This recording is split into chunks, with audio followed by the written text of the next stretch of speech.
Innal hamdalillah nahmaduhu wa nasta'inuhu wa nastaghfiruhu wa na'udzu billahi min syururi anfusina wa min sayyiati a'malina man yahdihillahu fala mudilla lahu wa man yudlil fala hadiya lahu.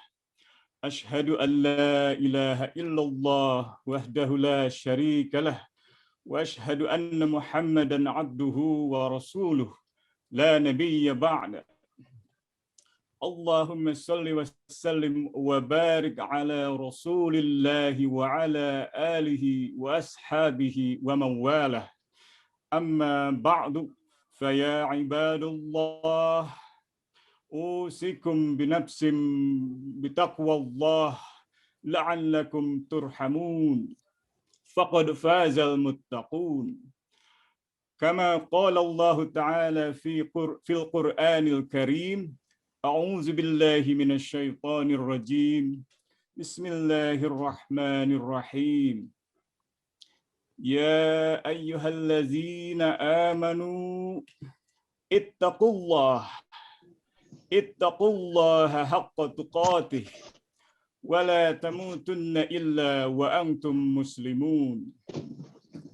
Wa qala an-nabiy sallallahu alaihi wasallam, la yu'minu ahadukum hatta yuhibba li akhihi ma yuhibbu li nafsihi. Ma'asyiral muslimin rahimakumullah. Marilah kita panjatkan segala puji hanya kepada Allah. Kepadanya kita memuji, memohon pertolongan dan juga ampunan. Kami berlindung kepada Allah dari kekejian diri dan kejahatan amal kami. Barang siapa yang Allah beri petunjuk, maka tak ada yang bisa menyesatkannya.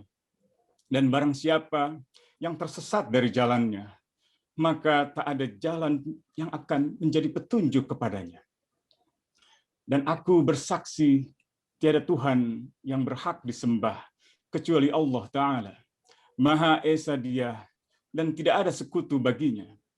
Dan aku bersaksi, Muhammad ialah hambanya dan rasulnya. Tidak ada lagi nabi sesudahnya. Ya Allah, limpahkanlah rahmat, keselamatan, keberkahan pada Rasulullah Sallallahu Alaihi Wasallam, kepada para keluarganya, para sahabatnya, dan para penerusnya.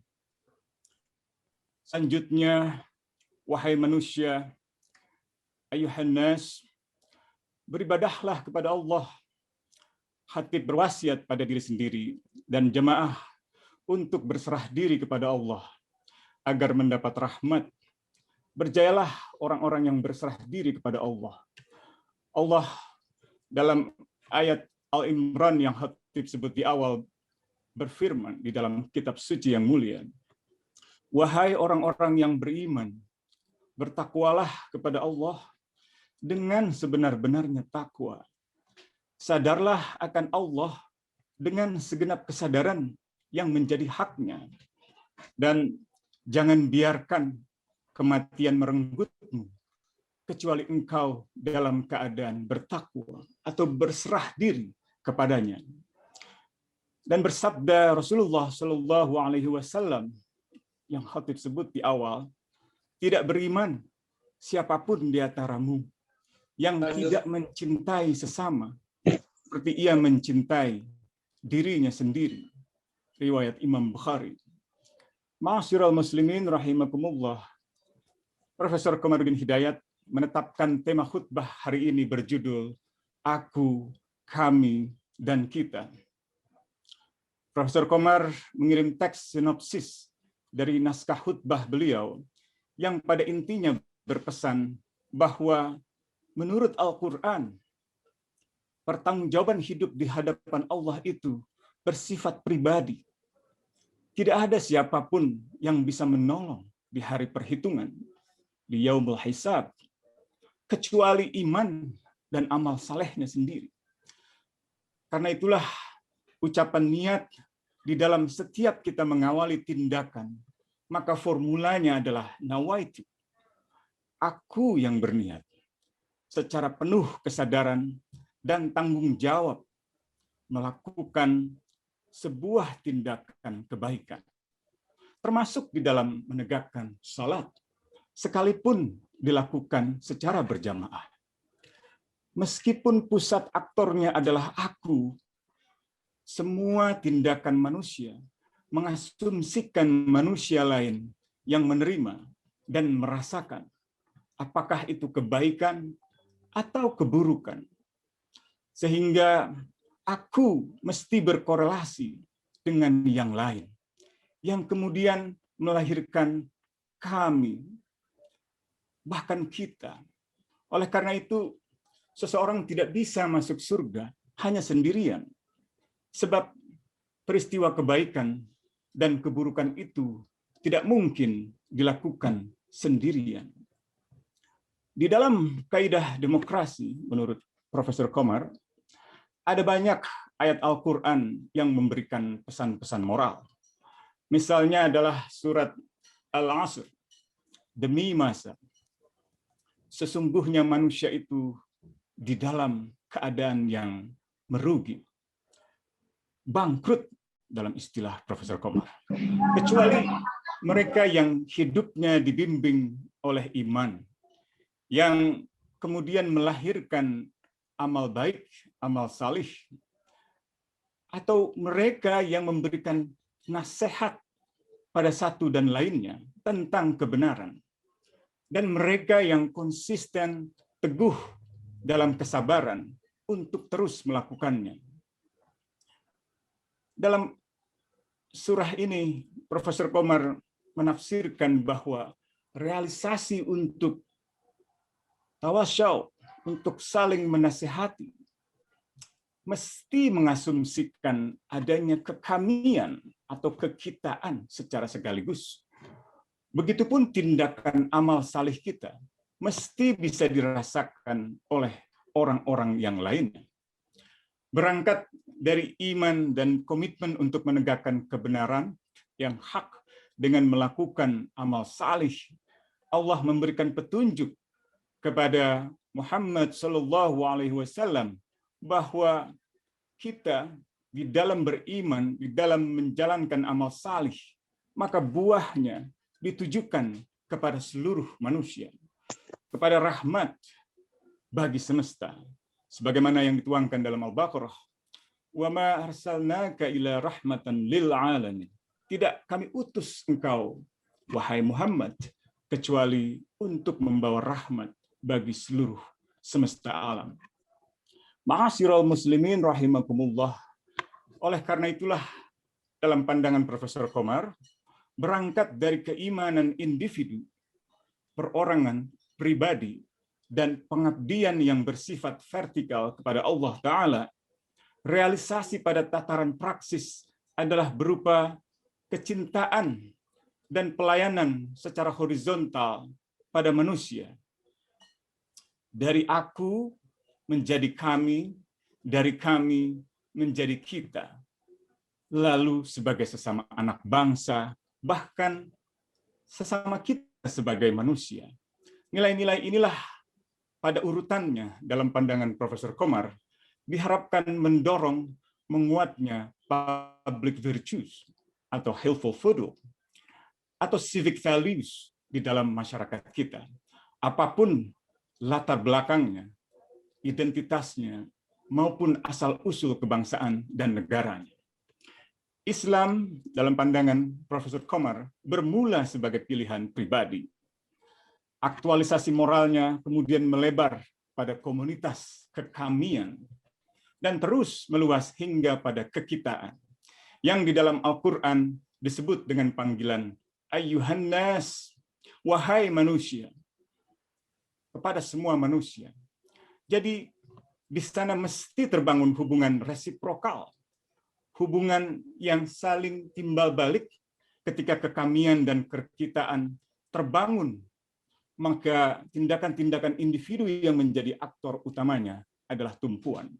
Dan tindakan-tindakan individu itu meluas berjamaah menjadi kekitaan dan mesti diarahkan pada perwujudan apa yang disebut sebagai keadilan sosial, al-qism atau al-adl. bukan hanya di negeri kita sendiri yang telah mengadopsi tentang keadilan sosial bagi seluruh rakyat Indonesia, melainkan juga di bumi ini. Sebab manusia diamanatkan untuk menjadi pemimpin di bumi ini dan tidak berbuat kerusakan di bumi ini. Jadi jelas dikatakan di dalam Al-Quran bahwa dalam setiap individu itu sebenarnya terdapat nilai-nilai kemanusiaan yang universal. Dan ini persis seperti yang menjadi panggilan di dalam berhaji, yang seringkali dikenal dalam frase walin nasi hijjul baita. Nah, di dalam kehidupan kebangsaan kita, dalam kehidupan demokrasi menurut Profesor Komar, salah satu etika dan tradisi yang mesti dilestarikan adalah watawassaw bil haqqi watawassaw bis sabr. Sesuatu yang bukan hanya saling menasehati, tetapi dalam pandangan Profesor Komar juga saling memberi kritik. Memberi kritik untuk sesuatu yang bersifat pencarian pada kebenaran. Bukan kritik untuk kritik, bukan nasihat untuk nasihat, atau kebebasan untuk kebebasan, tetapi sebuah kritik yang konstruktif untuk memperjuangkan al-haq, memperjuangkan yang benar. Dan semua itu tentu saja memang memerlukan kesabaran. Dan di dalam surah Al-Nas, dalam surah Al-Asr, Allah telah menegaskan memang setiap masa, setiap zaman manusia selalu dalam kerugian. Tetapi pilihan untuk tetap beramal baik, beramal salih, dan melaksanakannya secara sabar, itulah orang-orang yang dalam pandangan Allah itu beruntung dan beriman. Disinilah menjadi penting pesan dari Profesor Komar untuk kita renungkan di dalam ibadah Jumat virtual hari ini. Mudah-mudahan bermanfaat bagi kita semua. Dan pesan dari Profesor Komar ini yang disebut di awal sesungguhnya sangat penting. Sebab pada prinsipnya kami, kita, dan pada akhirnya aku sebagai manusia akan dimintai tanggung jawab oleh Tuhan Rabbul Alamin di hari kelak, di Yaumul Hisab, sebagaimana dituangkan di dalam surat An-Najm, bahwa belum pernahkah ia, kata Allah, individu manusia, mendapat keterangan tentang apa yang ada di dalam lembaran-lembaran suci Musa, lembaran-lembaran suci Ibrahim yang setia, bahwa tidak seorang pun penanggung beban atau dosa akan menanggung beban atau dosa orang lain manapun juga. Dan bahwa manusia tidak dapat atau tidak akan mendapat sesuatu kecuali atas apa yang ia usahakan, dan bahwa usahanya itu akan diperlihatkan. Kemudian akan dibalas dengan sepenuh-penuh balasan, dengan keadilan.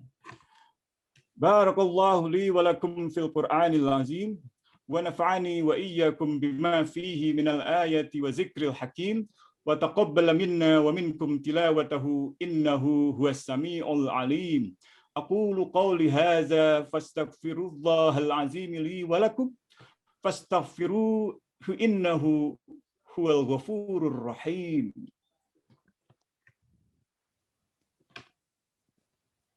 Allahumma salli ala sayyidina Muhammadin al-Fatih lima uliqa wal khatimi lima sabaqa nasirul haqqi bil haqqi wal hadi ila siratikal mustaqim wa ala alihi haqqa qadrihi wa miqdarihil azim.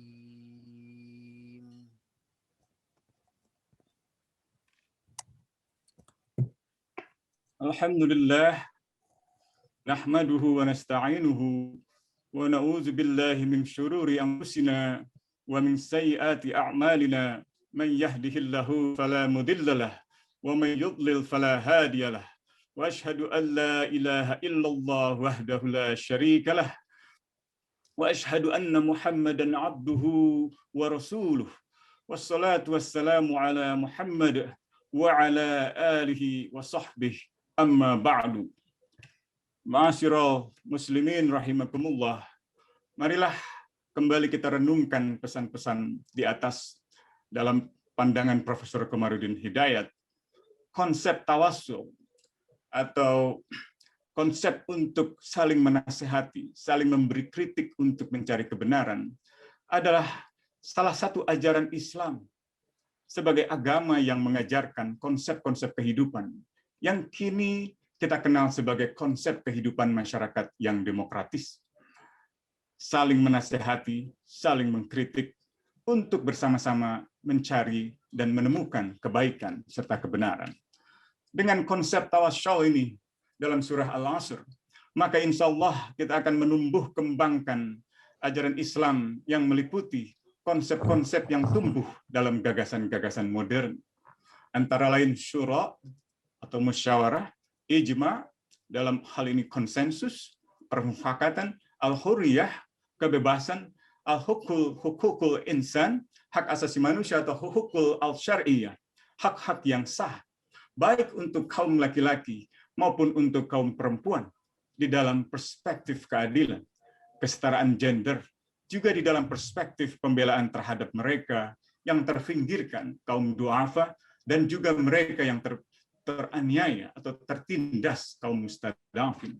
Jika kita menerapkannya di dalam kehidupan sehari-hari, maka insya Allah kita dijauhkan dari segala kekejian diri, dari segala potensi kehidupan yang bertentangan dengan ajaran Islam. Di dalam pemerintahan, insya Allah dengan menerapkan itu kita bisa terhindar dari kemungkinan terjadinya despotisme atau tirani, baik itu tirani mayoritas atau tirani minoritas, atau kekuasaan patriarki yang merendahkan harkat dan martabat kaum perempuan. Semoga kita juga dijauhkan dari segala hawa nafsu, baik hasrat-hasrat untuk merendahkan martabat manusia, nafsul lawamah, maupun juga hasrat untuk menguasai dan menaklukkan, nafsul amarah, atau hasrat-hasrat lain untuk memuliakan diri kita sendiri, nafsul mutmainnah. Demikian Al-Ghazali pernah mengajarkan pada kita. Dan inilah khutbah yang sangat singkat, merupakan sinopsis dari apa yang disampaikan oleh Profesor Komarudin Hidayat. Semoga bermanfaat, semoga kita tergolong di dalam hamba-hambanya yang beriman dan bertakwa dengan sebenar-benarnya takwa, dengan sadar sebenar-benarnya kesadaran, dan menjadi manusia yang bermanfaat bagi orang lain. Khairun nas man yanfa'u linnas. Allahumma inni a'udzubika min azabil qabri wa min azabil jahannam wa min azabil qabri wa min azabil jahannam wa min fitnatil mahyaya wal mamati wa min fitnatil masihid dajjal. Inna Allah wa malaikatahu yusalluna 'alan nabiy. Ya ayyuhallazina amanu sallu 'alaihi wa sallimu taslima. Allahumma salli 'ala Muhammad wa 'ala ali Muhammad wa radiyallahu ta'ala an kulli sahabati Rasulillah ajma'in.